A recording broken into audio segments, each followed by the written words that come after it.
देश की ये नई सरकार कहती है कि हर हाल में उसकी एक कोशिश है कि जो मुद्दे उठाए गए थे लोगों के बीच वो पूरे करने हैं। तो कौन सा वो मुद्दा है आम आदमी का? वो मुद्दा है बिजली, पानी, मकान और किसान। इसी सेशन के लिए मैं मंच पर आमंत्रित करना चाहूंगी Shrikant Sharma, minister for energy Uttar Pradesh. तालियों के साथ उनका स्वागत कीजिए। Suresh Rana ji, minister of state for sugarcane development, sugar mills, industrial development. तालियों के साथ तमाम मंत्रियों का स्वागत कीजिए। सतीश महाना साहब, minister for industrial development Uttar Pradesh, और सूर्य प्रताप शाही जी जो कि मिनिस्टर फॉर एग्रीकल्चर हैं कृषि क्षेत्र में। सुबह सुबह मुझे लगता है ऑडियंस में थोड़ा जोश डालना जरूरी है। जबरदस्त तालियां हो जाए। 4 मंत्री एक साथ आज तक पर लोगों के सवालों का जवाब देने के लिए, और मुझे लगता है इससे पहले कि हम इनके कामकाज पर सवाल दागे, मैंने सुना है कई घंटों काम करने पड़ रहे हैं योगी सरकार में, तो क्यों ना तमाम मंत्रियों से यह पूछ लिया जाए कि सर कौन कितने घंटे दफ्तर में काम कर रहा है। श्रीकांत जी, वैसे श्रीकांत जी ने आज कुछ खास पहना हुआ है, मथुरा का रंग दिख रहा है। अब तो पूरे प्रदेश में ही मथुरा का रंग है। सरकार तो काम सरकार का दिखाई दे रहा है, और मैं तो कहूंगा कि काम बोल रहा है। ईमानदारी से कहें तो अब लग रहा है कि काम नीचे बोल रहा है। दूसरा, कार्य करने की पद्धति माननीय मोदी जी की, माननीय अमित शाह जी की और माननीय योगी जी की, हमारी पार्टी की, क्योंकि परफॉर्म करना है। लोगों की अपेक्षाएं हमारी सरकार से बहुत ज्यादा हैं, और इसीलिए काम तो करना होगा। और 7 बजे से लेके और 2 बजे तक ये सरकार काम करती है। सुबह 7 बजे? बिल्कुल 7 बजे। देखें, कोई भी ऐसा मंत्री नहीं है जो 7 बजे जिसके घर पे लोग ना मिल रहे हों। 7 बजे लोगों से मिलना, उसके बाद फिर अपना बाकी जो अन्य है पूजा करना, काम करना, उसके बाद तुरंत फिर आप सचिवालय पहुंचते हैं। सचिवालय के बाद फिर तुरंत अपने अपने दफ्तरों में आप जाते हैं। उसके बाद मीटिंगों का दौर शुरू होता है, और अभी तो प्रस्तुतिकरण समाप्त हो गया, अन्यथा प्रस्तुतिकरण होते थे हमारे 6 बजे से लेकर रात को 2 बजे तक। हर विभाग को देखना, बारीकी समझना, कहाँ गड्ढे हैं, गड्ढों को कैसे भरना है, आगे की योजना क्या है, 100 दिन की योजना बनाना। क्योंकि ये सरकार पहले दिन से, इस सरकार से आपको पूछना नहीं पड़ेगा कि सरकार रिपोर्ट कार्ड कब दे रही है। ये सरकार ने तय किया है कि सरकार 100 दिन के अंदर अपना रिपोर्ट कार्ड पेश करने वाली है। तो काम करना होगा, परफॉर्म करना होगा, और इसीलिए जो केंद्र सरकार की काम करने की पद्धति है, उसी पद्धति का अनुसरण करते हुए आदित्यनाथ योगी जी की सरकार काम कर रही है। कितने घंटे? घंटों का आकलन तो आप करेंगे, आप तो तहकीकात भी करते हैं, तो इसलिए आप तहकीकात करिए कि हमारी सरकार कितने घंटे काम करती है। और हम तो परफॉर्म करेंगे, और जनता की जो अपेक्षाएं हैं समय रहते उन अपेक्षाओं पर खरे उतरेंगे। इस भावना के साथ हमारी सरकार काम कर रही है। महाना जी, कितने घंटे? सर, आप लोग तो बहुत पुराने लोग हैं, लंबे वक्त से हैं, 35-35 साल। जैसा अभी बात हो रही थी कि आपने तो असेंबली को दफ्तर बना लिया, 7 बार से जीत कर आ रहे हैं। कितने घंटे? अगर 4 घंटे सोए नहीं तो 24 घंटे। 4 घंटे सोए नहीं तो 24 घंटे। क्योंकि जिस समय हम जहां कहीं भी होते हैं, जैसे श्रीकांत जी ने बोला कि हम हर समय अपने डिपार्टमेंट्स के बारे में, अपनी सरकार के बारे में, प्रदेश की जनमानस के बारे में सिर्फ 24/7 अगर हम कहेंगे यही सोचते हैं तो ये गलत नहीं होगा। क्योंकि जिस प्रकार का संदेश हमारे आदरणीय प्रधानमंत्री जी ने दिया, और हमारे मुख्यमंत्री जी ने कहा कि हम मोदी जी के सपनों का उत्तर प्रदेश बनाना चाहते हैं, तो मोदी जी के सपनों का उत्तर प्रदेश बनाने के लिए अगर मैंने कहा कि सोना जरूरी ना हो तो हम 24 घंटे भी काम करने के लिए तैयार हैं। सूर्य प्रताप शाही जी। देखिए, समय की कोई सीमा नहीं है, और जितनी जरूरत है प्रदेश को, हम लोगों को ऐसा आभास है कि पिछले 15 वर्षों में जो काम होना चाहिए था, जिन लोगों की उत्तर प्रदेश के भीतर सरकार रही है, उन लोगों ने वो काम नहीं किए, और ठीक प्रकार से जनता के प्रति वो जागरूक और सतर्क नहीं रहे। जो संवेदना होनी चाहिए थी राज्य के प्रति वो नहीं रही, और उसकी वजह से स्थिति बहुत खराब रही है। और जनता ने उन्हीं आकांक्षाओं पर हम लोगों को चुना है कि ये परिवर्तन करेंगे, और परिवर्तन के लिए जितना भी माननीय प्रधानमंत्री जी, आदरणीय नरेंद्र मोदी जी ने भी कहा, आदरणीय अमित शाह जी ने भी कहा कि हम जो है अब की बार कुछ अलग करके दिखाएंगे, उत्तर प्रदेश को उत्तम प्रदेश बनाएंगे। और इस नाते सभी मंत्री जितना अधिकतम हो सकता है वो अधिकतम जनता के बीच में उपलब्ध है। अधिकतम पर एक मुस्कुराहट दिख रही है, लेकिन आप घंटे नहीं। हमने सुना है योगी जी तो बहुत सुबह सुबह उठ जाते हैं, तो फिर सुबह से उनसे तो पहले उठना ही पड़ेगा, कम से कम उठने के साथ अगर फोन आ गया। हाँ भाई, वो योगी हैं, वो योगी हैं, हम लोग गृहस्थ भी हैं। तो गृहस्थों योगी के लिए तो दिन रात 24 घंटा एक ही होता है। जितनी आवश्यकता है, मैं समझता हूं कि हर मंत्री अधिकतम काम कर रहा है और अपने विभाग में भी परफॉर्मेंस देना चाहता है। साथ साथ में और जो कुछ हम लोगों ने स्वच्छता अभियान लिया हुआ है, बाकी जो है हमने पेयजल की व्यवस्था के संदर्भ में लिया है, सूखे के संकट से निपटने की बात कही है, तो हर क्षेत्रों में हमारे मंत्री विभिन्न प्रकार के आयामों पर भी काम कर रहे हैं। सुरेश आयन। देश के यशस्वी प्रधानमंत्री आदरणीय मोदी जी ने जिस दिन कहा था कि मैं प्रधान सेवक हूं, तो मुझे लगता है उसी दिन से देश की राजनीति का कंसेप्ट बदल गया था और सब लोगों को उनसे प्रेरणा मिलती है। और यदि समय की मैं बात करूं तो समय कितना दे रहे हैं देखने के लिए भी समय नहीं मिल रहा है और लगातार सब लोग लगे हुए हैं। और 14 साल में जिस प्रकार उत्तर प्रदेश की हालत हुई है, उससे बाहर आने के लिए समय देना भी पड़ेगा, लगातार काम करना पड़ेगा, मेहनत करनी पड़ेगी और उसी दिशा में हम सब लोग आगे बढ़ रहे हैं। और प्रेरणा, हमारे जो प्रेरणा के स्रोत हैं, चाहे आदरणीय प्रधानमंत्री जी हों, आदरणीय राष्ट्रीय अध्यक्ष जी हों, आदरणीय योगी जी हों, वो जब 20-20 घंटे काम करते हैं तो हम लोगों को भी प्रेरणा मिलती है। उसी प्रेरणा के आधार पर हम लोग लगातार लगे हुए हैं। इससे पहले कि मैं तमाम मंत्रालयों पर, आपसे बिजली पर, आपसे उद्योग पर, आपसे कृषि पर, आपसे गन्ना किसानों पर बात करूं, ये औचक निरीक्षण वाला जो आपने सडन इंस्पेक्शन वाली एक प्रक्रिया शुरू की है योगी जी ने, उसमें एक से एक दिलचस्प किस्से सामने आते हैं। तो मैं चाहती हूं कि शुरुआत करते हुए श्रीकांत जी, जब आपने किसी को ऐसे पकड़ा हो जो कि कुछ गलत कर रहा था या अवैध कर रहा था या टाइम पर अधिकारी नहीं पहुंचा था, आपका अनुभव, जो सबसे दिलचस्प अनुभव रहा। देखिए, 15 साल की हमें यहाँ जो विरासत मिली है, यहाँ काम ना करना, सिर्फ आगे चीज़ों को टालते रहना, और इसकी शुरुआत हमारे देश के प्रधानमंत्री जी ने की स्वच्छता अभियान को लेकर। आदित्यनाथ योगी जी ने सबसे पहले जब वो अपने कार्यालय में गए तो उन्होंने वहां देखा कि हमारे अधिकारी कैसी स्थिति में बैठे हैं। मतलब सांस लेना भी दूभर है। अगर आप देखें, आपके कैमरे ने जरूर उन सब चीजों को कैच किया होगा। आपको काम करने के लिए एक स्वच्छ वातावरण भी चाहिए। तो उसके पीछे लॉजिक ये था कि भाई हम जिन ऑफिसेस में काम कर रहे हैं और जहां पर लोग जाते नहीं हैं, मैं मानता हूं कि प्रदेश के ऐसे पहले मुख्यमंत्री होंगे जो कार्यालय में गए होंगे, जिन्होंने फाइलों को देखा होगा। और इमरजेंसी हो, बाई चांस ईश्वर ना करे, अगर वो उस मंत्रालय में अगर कहीं कोई अनहोनी हो तो लोग निकल भी नहीं सकते। इसके पीछे लॉजिक ये था कि भाई अब सोच बदलिए, सरकार बदल गई है, काम करने की पद्धति बदल गई है, जो लोग काम कर रहे हैं उनको कम से कम एक स्वच्छ वातावरण चाहिए। अब मेरे कार्यालय में पहली बार ऐसा हुआ क्योंकि मंत्री घूम रहा है फ्लोर पर, सब जगह घूम रहा है। मैं एक सेक्शन में गया जहां हमारी कुछ बहनें बैठी थी, काम कर रही थी कंप्यूटर पर, लेकिन वहां ना तो पंखा चल रहा था और ना ही वहां एसी चल रहा था। मैंने कहा ये कैसा विभाग है? ऊर्जा विभाग है। यहां कंप्यूटर पर काम करने वालों के पास भी ऊर्जा नहीं है।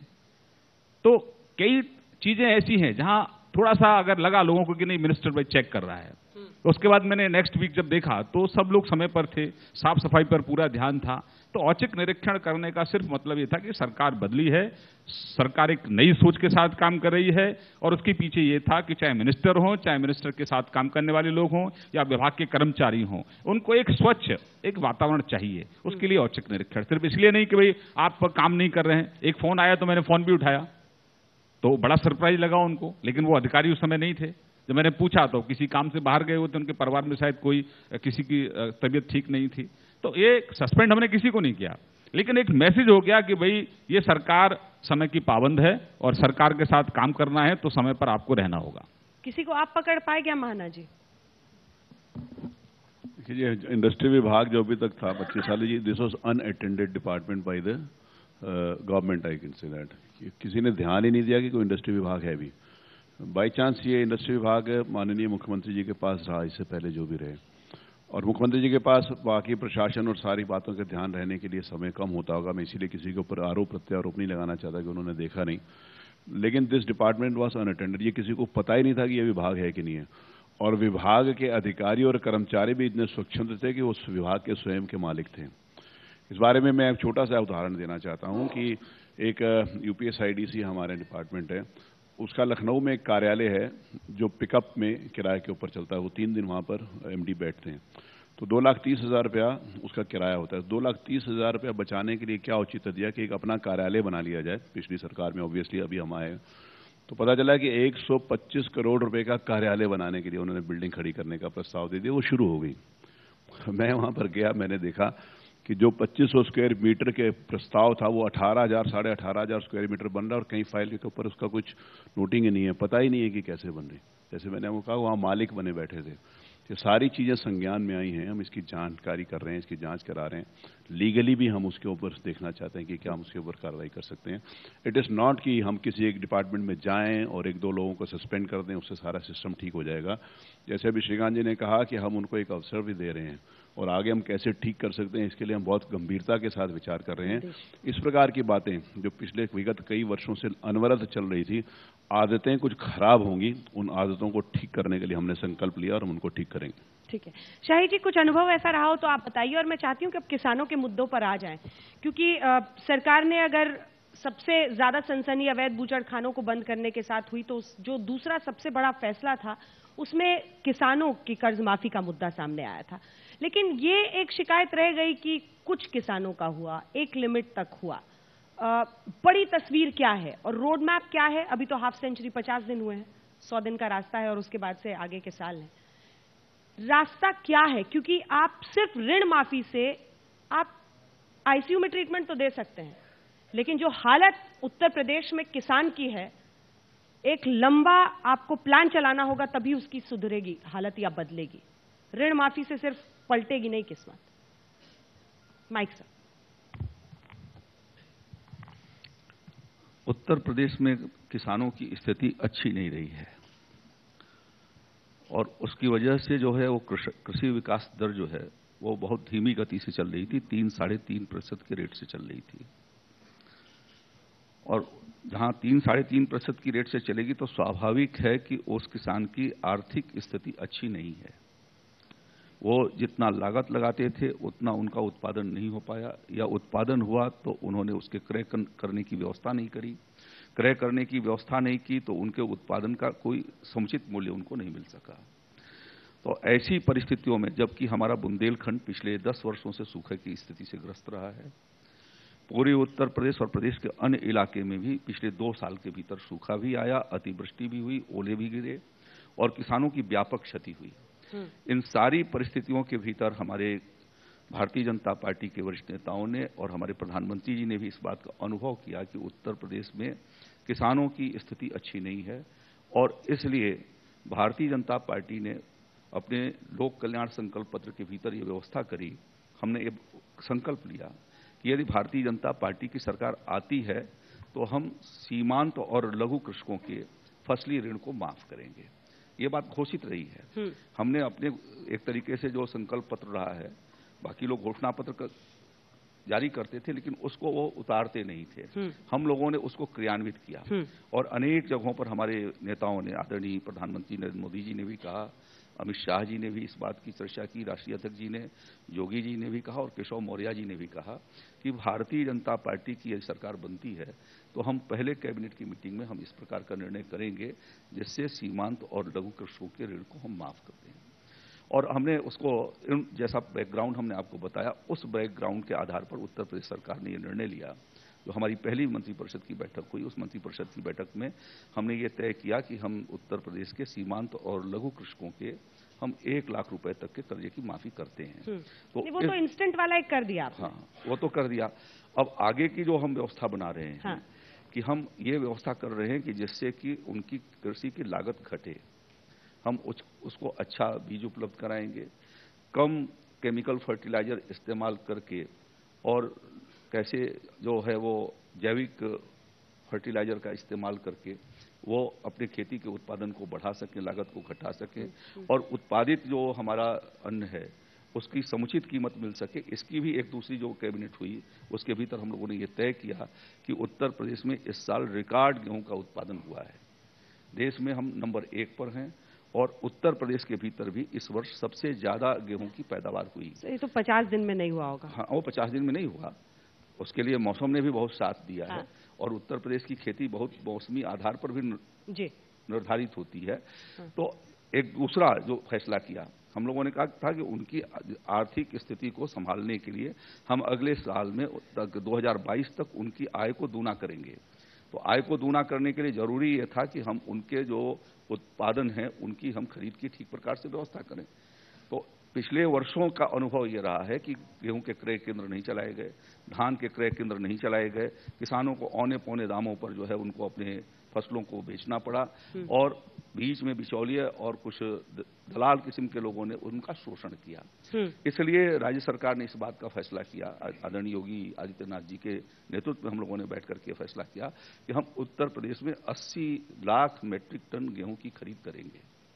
और 80 लाख मेट्रिक टन में मुझे इस बात को बताने में प्रसन्नता हो रही है कि हम इस समय 16 से लेकर के 18 लाख मेट्रिक टन की खरीद कर चुके हैं।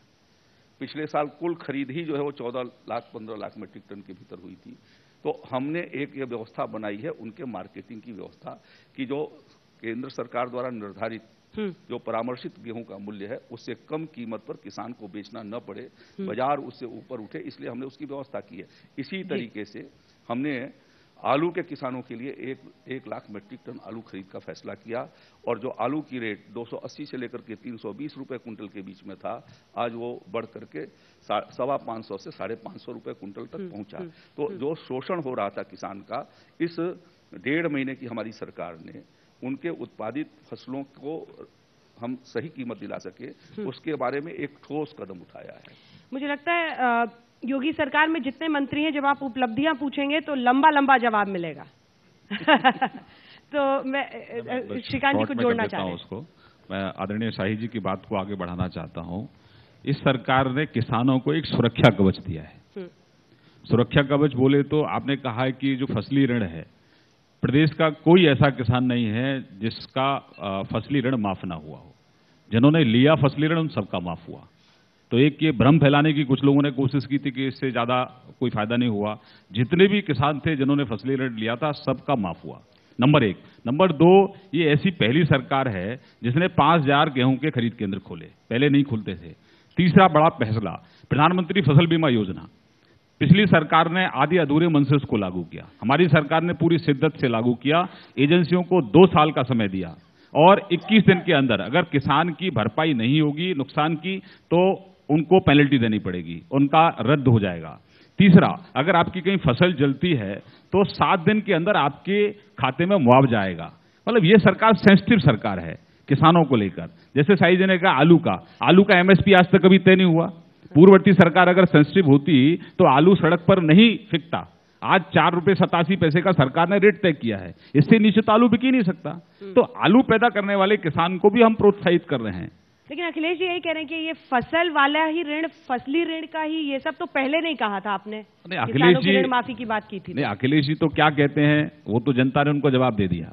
अखिलेश जी सिर्फ सैफई और लखनऊ तक सीमित थे। ये सरकार गांव की सरकार है, नीचे तक दिखाई भी दे रही है और सरकार काम भी कर रही है। इसी से अब मैं गन्ना किसानों को, क्योंकि चुनाव के दौरान हम लोग गए थे मुजफ्फरनगर और इन तमाम जगहों में जो पश्चिमी उत्तर प्रदेश, गन्ना किसान खुदकुशी के कगार पर दिखाई दे रहा था। कई जगहों पर बहुत ज्यादा वो परेशान था। आप कह रहे हैं कि 40 लाख करोड़ के करीब अभी आपने पिछले दिनों में गन्ना मूल्य भुगतान किया है। मेरा सवाल आपसे ये है कि ये जो शुरुआत है इसको लंबे टर्म में आप कैसे ले जाएंगे, क्योंकि यही मेरा सवाल उनसे भी था कि ये इंस्टेंट तो आप एक इंजेक्शन लगा देंगे विटामिन का, लेकिन लंबा कैसे? आदरणीय प्रधानमंत्री जी ने भी लगातार इस विषय को उठाया है और माननीय राष्ट्रीय अध्यक्ष जी ने भी तमाम सभाओं में इस विषय की चर्चा की। 40 लाख गन्ना था। और मैं बधाई देना चाहता हूं उत्तर प्रदेश के माननीय मुख्यमंत्री जी को। अक्टूबर और नवंबर माह में हमेशा बकाया भुगतान की चर्चा होती थी। शायद बरसों में ये पहला मौका है जो मार्च में ही गन्ना बकाया भुगतान की चर्चा माननीय मुख्यमंत्री जी ने की है। 19 मार्च में उन्होंने शपथ ली और 22 मार्च में उनका बयान आया कि अति शीघ्र बकाया जो गन्ना मूल्य है उसका भुगतान होना चाहिए। और आज़ादी में पहली बार ऐसा हुआ है कि 45 दिन के अंदर, मात्र 45 दिन के अंदर 6000 करोड़ रुपए का बकाया गन्ना मूल्य का हमने भुगतान कराया है, जो अपने आप में रिकॉर्ड है। और पूरे उत्तर प्रदेश का गन्ना किसान मुस्कुरा रहा है। और इसके बाद एक कदम और आगे बढ़ करके हमने कहा है कि जो शुगर मिलें 14 दिन के अंदर भुगतान नहीं करेंगी। ये क्राइटेरिया क्या है सर? जैसे जो 40 लाख गन्ना किसान चुने गए हैं कि इनका भुगतान किया जाएगा, ये कैसे आप लोग चूज नहीं, जो हमारे मेंबर हैं, हमारी जो समितियां हैं, गन्ना समितियां हैं, उनके रजिस्टर्ड मेंबर हैं। तो आज 32 लाख रजिस्टर्ड मेंबर हमारे पास हैं और लगभग 40 लाख गन्ना किसान हैं। 2 करोड़ लोग सीधे इससे जुड़े हुए हैं। और यदि आर्थिक रूप से मैं बात करूं तो इसके जो सह उत्पाद हैं गन्ने के, यदि टोटल मिला लिए जाएं तो लगभग 2 लाख करोड़ बैठता है। तो 2 लाख करोड़ का टर्नओवर साल का इस विभाग से है। ये अपने आप में बड़ा महत्वपूर्ण विभाग है। 34 जिलों में गन्ने का उत्पादन है और बड़ी एक अर्थव्यवस्था उत्तर प्रदेश की। उत्तर प्रदेश का सबसे बड़ा संगठित उद्योग चीनी उद्योग ही है। आज 116 मिलें हमारी उत्तर प्रदेश में रनिंग में हैं। तो बहुत तेजी के साथ हमने इस विभाग पर काम किया, आदरणीय योगी जी की सरकार ने, भाजपा की सरकार ने, और इसका परिणाम देखने में मिला भी है कि 6,000 करोड़ सुनने में तो आसान सा लगता है, लेकिन 6,000 करोड़ का भुगतान 45 दिन के अंदर हो जाना ये अपने आप में बहुत बड़ी बात है। और जिन मिलों ने, हमारी 116 चीनी मिलों में से हमने संकल्प पत्र में कहा था कि हम 14 दिन के अंदर गन्ना किसान का भुगतान कराएंगे, 120 दिन के अंदर बकाया भुगतान कर देंगे। 14 दिन के अंदर जो 116 मिलें हमारी चल रही हैं, उनमें से 56 मिलें आज 14 दिन के अंदर गन्ना किसानों का भुगतान कर रही हैं। 25 मिलें ऐसी हैं जिन पर 1 रुपया भी आज गन्ना किसान का बकाया नहीं है। बाकी के ऊपर जो बचे थे 15% ब्याज के साथ हम लोगों ने भुगतान की कार्रवाई शुरू कर दी है। पूरे उत्तर प्रदेश का गन्ना किसान आज मुस्कुरा रहा है और पूरे उत्तर प्रदेश में एक रोड मैप आदरणीय योगी जी तैयार कर रहे हैं कि किस प्रकार इस उद्योग को और तेजी के साथ बढ़ाया जाए। चाहे पूर्वांचल हो, चाहे पश्चिम हो, चाहे मध्य उत्तर प्रदेश हो, सारे का एक रोड मैप तैयार हो रहा है। और 14-15 साल में पिछले शुगर मिल बेची गई, उत्तर प्रदेश के अंदर शुगर मिल लगाई नहीं गई। 21 चीनी मिलें निगम की कोड़ियों के भाव बेच दी गई 2007 और 2012 के बीच में। और ये मुझे बताते हुए बड़ा इसका आश्चर्य है और कष्ट भी है, दुख भी है कि किसान की गाढ़ी कमाई का पैसा लुटा दिया गया। और 5 साल की जो पिछली सरकार गई है, माननीय सुप्रीम कोर्ट ने लगातार कहा है कि आप अपना मत दो, सरकार अपना मत दे। जो कोड़ियों के भाव चीनी मिल बेची गई है उसमें सरकार का मत क्या है? 5 साल की पिछली सरकार भी चली गई, लेकिन सरकार ने अपना मत नहीं दिया। मैं बधाई देना चाहता हूं उत्तर प्रदेश की सरकार को, माननीय मुख्यमंत्री जी को, कि उन्होंने तुरंत अपना कहा कि तुरंत अविलंब इस पर मत दो। और मैं यहां आपके चैनल के माध्यम से बताना चाहता हूं कि उस पर हम गंभीर कार्रवाई कर रहे हैं और निश्चित रूप से जिन्होंने ये अपराध किया है, किसानों की गाढ़ी कमाई लुटाई है, निश्चित रूप से वो कठोर कार्रवाई उनके खिलाफ होगी। ठीक है, अब श्रीकांत शर्मा जी बिजली पर आते हैं। 2 सवाल। बिजली मंत्री देश के कहते हैं पीयूष गोयल जी की सरप्लस बिजली है हमारे पास, तो फिर गोंडा और जो छोटे छोटे शहर है उत्तर प्रदेश के, वो पूछते तो हम तक क्यों नहीं पहुंचती बिजली? 4-4, 5-5 घंटे हम अंधेरे में रहते हैं। और दूसरा, लगभग 40,000 करोड़ का ऋण है जब आपको ये बिजली विभाग यहां पर मिला था उत्तर प्रदेश का, इतना बड़ा डेट है। क्या आप ऐसा भी सोच सकते हैं कि पॉपुलिज्म के फंदे में ना फंसकर, लोकप्रियता के फंदे में बिजली की कीमतें बढ़ाने का कोई फैसला ले सकते हैं, ताकि यहां पर जो एक परेशानी है, जो ऋण है, उसको आप खत्म कर सके? दोनों सवाल। सबसे पहले, सरप्लस है तो बिजली 4-4, 5-5 घंटे गायब क्यों? देखिए, सबसे पहले तो पावर फॉर ऑल जो करार किसी राजनीतिक द्वेष की भावना से ग्रस्त होकर पूर्व सरकार ने केंद्र सरकार के साथ नहीं किया था, हमने सबसे पहले उस करार को किया। उसमें हम अब सेंट्रल पूल में आ गए।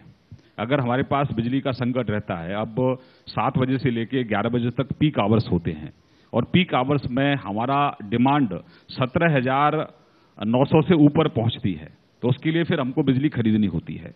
और पूल में शामिल होने का मतलब है कि हमको सस्ती बिजली मिल जाएगी। आदित्यनाथ योगी जी की सरकार ने पहली बार ऐसा तय हुआ है प्रदेश में कि 18 घंटे हम गांव को बिजली दे रहे हैं, 20 घंटे बुंदेलखंड और तहसील को दे रहे हैं और 24 घंटे बिजली हम जिला मुख्यालय को दे रहे हैं। पहली बार ऐसा हो रहा है उत्तर प्रदेश में कि 7 बजे से लेकर सूर्यास्त के बाद से लेकर सुबह 5 बजे तक उत्तर प्रदेश के सभी गांव के अंदर रोशनी हो, गांव अंधेरे में ना हो, उसकी एक पर्याप्त व्यवस्था हमने की है। और ये जो रोस्टर है गांव के लिए, इसका अनुपालन हो, ये भी हमने तय किया है, बशर्ते कहीं कोई तकनीकी ना खराबी ना आए। कहीं ओले वृष्टि होती है, आंधी का मौसम चल रहा है, गर्मियां हैं, कहीं तार टूटते हैं, पोल टूटते हैं, व्यवस्था बहुत जर्जर है, ट्रांसफार्मर बदलवा रहे हैं, बहुत पूर्ण व्यवस्था है। लेकिन ये तय किया कि इसी व्यवस्था में माननीय मुख्यमंत्री जी ने जो तय किया है उसका अनुपालन हो। उसके लिए मैं अपने ऊर्जा विभाग के प्रत्येक कर्मचारी को बधाई भी देना चाहूंगा कि सब लोग युद्ध स्तर पर काम कर रहे हैं। ऊर्जा विभाग रात को सोता नहीं है। रात को 2 बजे भी अगर सूचना मिलती है कहीं ट्रांसफार्मर फूक गया है तो तुरंत कर्मचारी उसको बदलवाने के लिए लग जाते हैं। मैं मानता हूं, मैं उनको अभिनंदन भी करना चाहता हूं। मैंने कहा पुरानी व्यवस्था को छोड़ दीजिए, ये नई सोच की सरकार है, नई व्यवस्था है। अगर आप काम नहीं कर सकते हैं तो मना कर दीजिए, हम दूसरी व्यवस्था करेंगे। लेकिन पॉजिटिविटी यह है कि सब लोग जुट गए हैं, इसलिए लोगों तक बिजली पहुंचे। जहां तक आपने कहा कि कोयला पर्याप्त मात्रा में है, ये देश के लिए अच्छी बात है।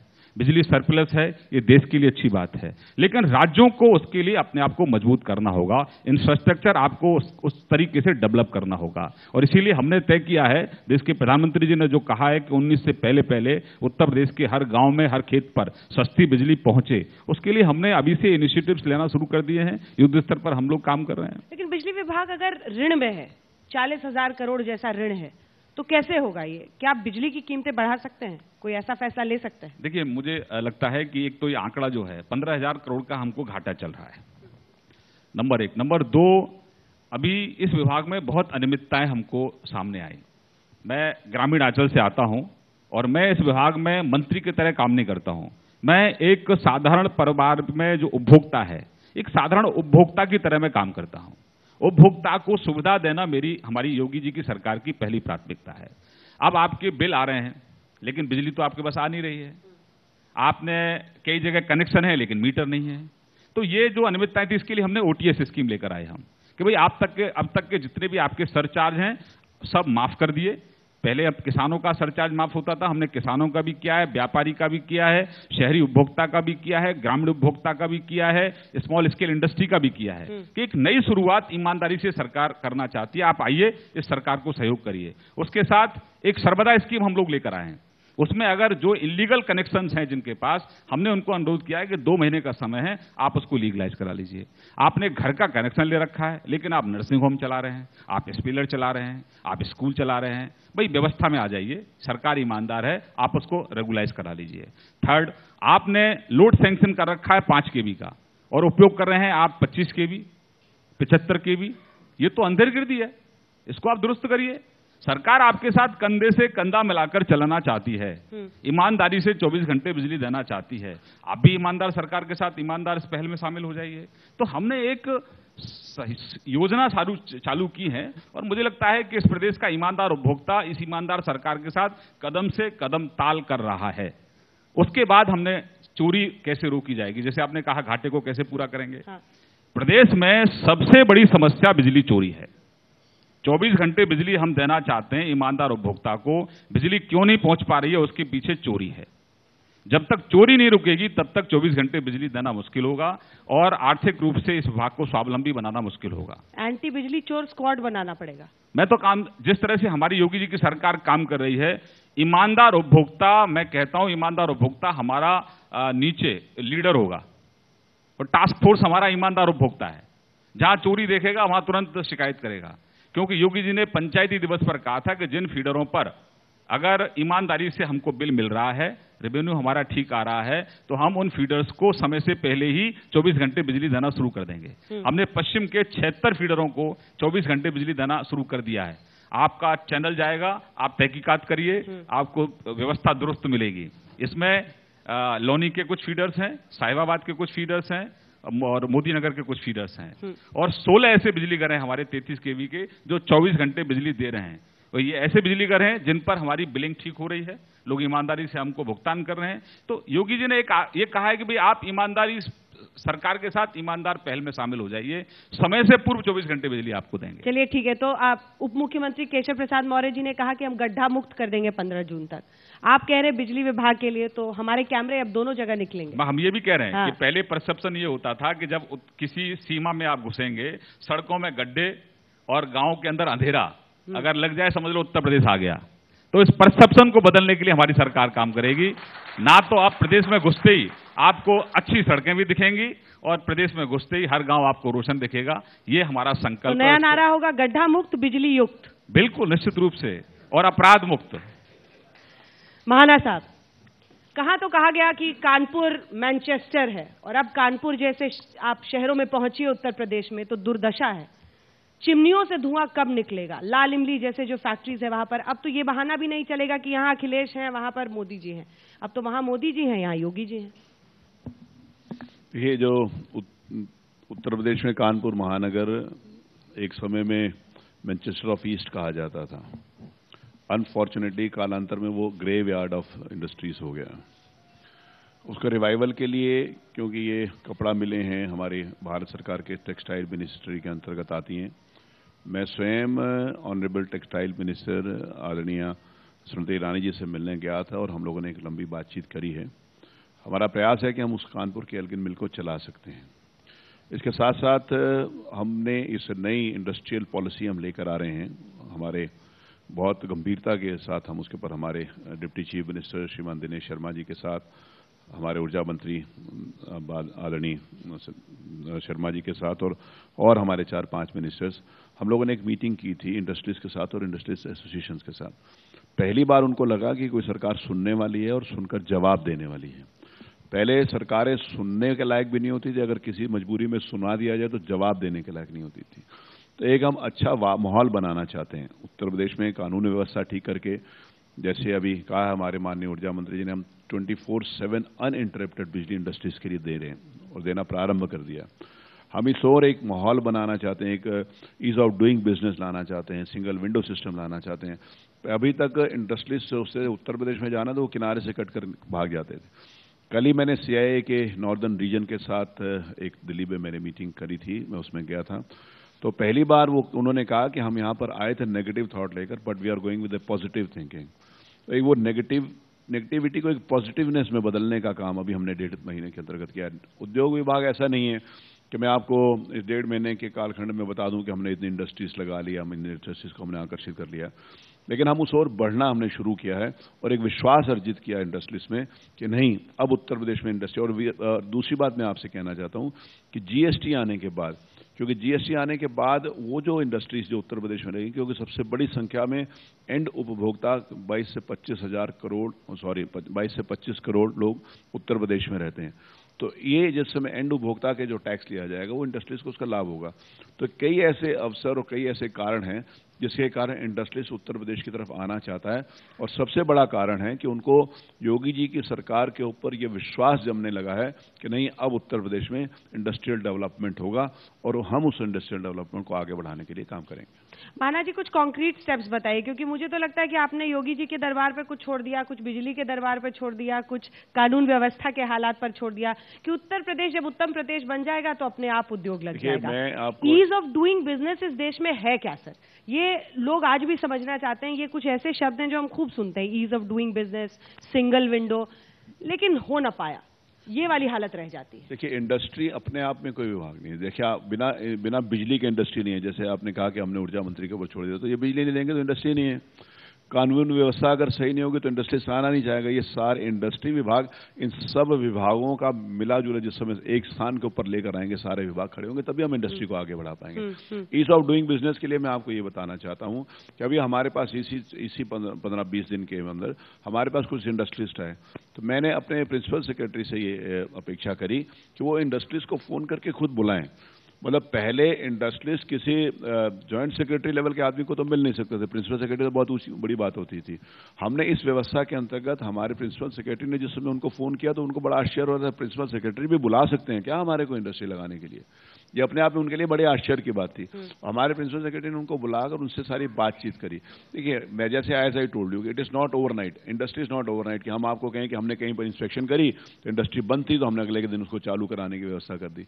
इंडस्ट्री को बनाने के लिए एक माहौल की जरूरत है। ईज ऑफ डूइंग बिजनेस की जहां आप बात करते हैं, इसी को ईज ऑफ डूइंग बिजनेस कहते हैं कि हमने उनको बोला कि जो इंडस्ट्रीज के नक्शे 3-3, 4-4, 6-6 महीने से पड़े वो पास नहीं हो सकते। हमने उसमें टाइम लिमिट बांधे कि हमने इसको 15 दिन के अंतर्गत इनका निस्तारण चाहिए और nobody has to come to the department, आपको नेट के ऊपर वहीं पर मिलेगा। हमने एक लैंड ऑडिट कराने की बात करी है। हम उस लैंड ऑडिट को, हमारे पास जितने इंडस्ट्रियल स्टेट्स के में हैं वहां जो भी लैंड्स हैं, जो भी प्लॉट्स खाली हैं, वो हम अपने उसमें दिखाएंगे पोर्टल पे, और आदमी जाए और वहां से वो कहे कि मेरे को ये वाला प्लॉट चाहिए। हम इस स्तर के ऊपर लाना चाहते हैं। ईज ऑफ डूइंग बिजनेस इसी को कहेंगे। ईज ऑफ डूइंग बिजनेस को नहीं कहा जा सकता कि एक जगह एप्लीकेशन दे कि 10 जगह डिपार्टमेंट्स में जाना है। हम सारे विभागों के साथ समन्वय करके, क्योंकि जैसे I would like to request you again, जब तक सारे विभागों के साथ समन्वय नहीं होगा, इंडस्ट्री विभाग अपने आप में कुछ नहीं है। इंडस्ट्री विभाग सभी विभागों का महत्वपूर्ण योगदान है इंडस्ट्रियल डिपार्टमेंट में, तब इंडस्ट्री चलती है। ये अच्छा, टीम तो काम कर रही है, क्योंकि आपसे दूसरा क्वेश्चन मैंने पूछा नहीं कि उधर राणा जी ने माइक उठा लिया, इधर श्रीकांत जी ने माइक उठा लिया बोला लेकिन आप ही। लेकिन मैं एक जो सवाल अब आपसे पूछना चाहती हूँ कि सूर्य प्रताप शाही जी थे, ये यहाँ की ब्यूरोक्रेसी को जो अफसर हैं उनके साथ आप लोग कैसे उनको बदलना कितनी बड़ी चुनौती है? क्योंकि यहाँ की ब्यूरोक्रेसी, यहाँ पर जो लोग काम करते हैं श्रीकांत जी, इस पे तालियां बज रही हैं क्योंकि यहाँ के लोग सबसे ज्यादा उन्हीं से तंग आए थे। मैंने अभी बताया ना कि प्रिंसिपल सेक्रेटरी फोन करके बुला रहे हैं। हाँ, ऐसा तो कभी नहीं हुआ। प्रिंसिपल सेक्रेटरी ये सूर्य प्रताप शाही जी जब वो बिजली की दिक्कत होती थी उनके दफ्तर के बाहर चले जाते थे, हमने सुना है, प्रोटेस्ट करने के लिए। लेकिन अब परफॉर्म कर रहे हैं, डिलीवर कर रहे हैं। ये कैसे हो पा रहा है? देखिए, घुड़सवार जैसे होते हैं हाँ। वैसे ही घोड़े दौड़ते हैं। और आज जो घुड़सवार ऐसे हैं कि जो घोड़ों को दौड़ाने की काबिलियत हासिल करते हैं, और वही अधिकारी रहेंगे, ठीक से काम करेंगे, नहीं काम करेंगे तो उनको जितना उसके उपयुक्त दंड है वो उनको मिलने वाला है, ये बात उनको पता है। और इसलिए कुल मिलकर के एक टीम स्पिरिट से काम करेंगे। जो मंत्री हैं और जो हमारा प्रशासन तंत्र है, दोनों के बीच में सामंजस्य रहेगा। यह जीरो टॉलरेंस करप्शन वाली सरकार है। यह बात पूरी सरकार के सभी प्रमुख सचिवों को और नीचे तक के अधिकारियों को जा चुका है। और इसलिए जो नीतिगत हमारे फैसले होंगे उनको क्रियान्वयन करना है। श्रीकांत जी, देखिए, मैं आप इंडस्ट्री की बात कर रहे थे, मैं आदरणीय महाना जी की बात को थोड़ा आगे बढ़ाना चाहता हूं। अभी ग्रुप ऑफ मिनिस्टर्स काम कर रहे हैं, उसमें महाना जी पूरा इनिशिएटिव ले रहे हैं, इंडस्ट्रियलिस्टों से बात करते हैं। हम भी इंडस्ट्रियलिस्टों को बुलाकर उनसे सुझाव ले रहे हैं। इंडस्ट्रियलिस्ट को चाहिए सुरक्षा और सुविधा, और वह योगी जी की सरकार देने के लिए बिल्कुल तैयार है। आपने कहा ease of doing business. Ease of doing business का मतलब यह है कि कोई भी उद्योगपति यहाँ आए, उसको उद्योग चलाने के लिए आसानी हो, उसको अलग अलग विभागों में चक्कर ना लगाने पड़े हों।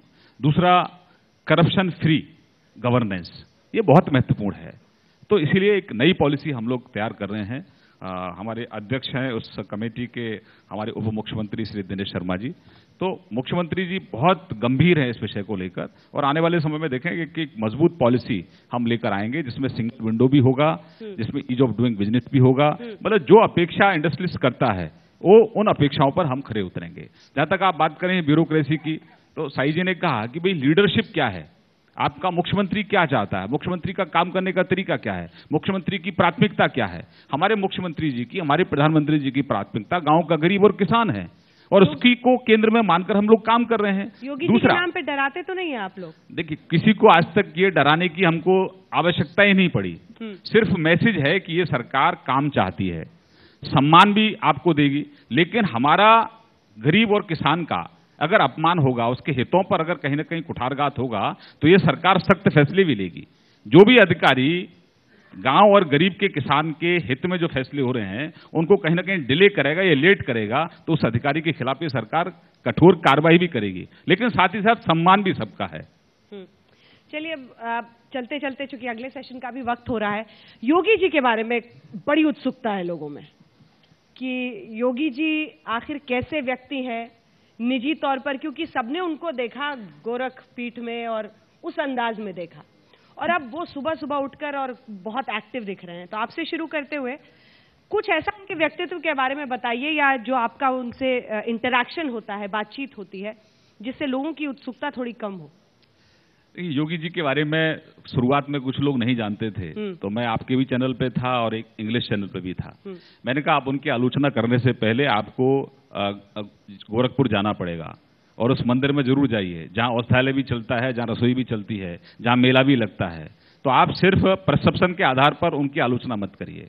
और अभी आप देखें 50 दिन के अंदर योगी जी ने दिखा दिया है कि गवर्नेंस क्या होता है, प्रशासन क्या होता है। अगर आपके पास पॉलिटिकल विल है और आप स्पष्ट हैं तो कहीं कोई अड़चन नहीं है। अब तक लोग कंफ्यूज रहते थे, 15 साल से उत्तर प्रदेश ने कंफ्यूजन झेला है, लेकिन अब स्पष्टता है।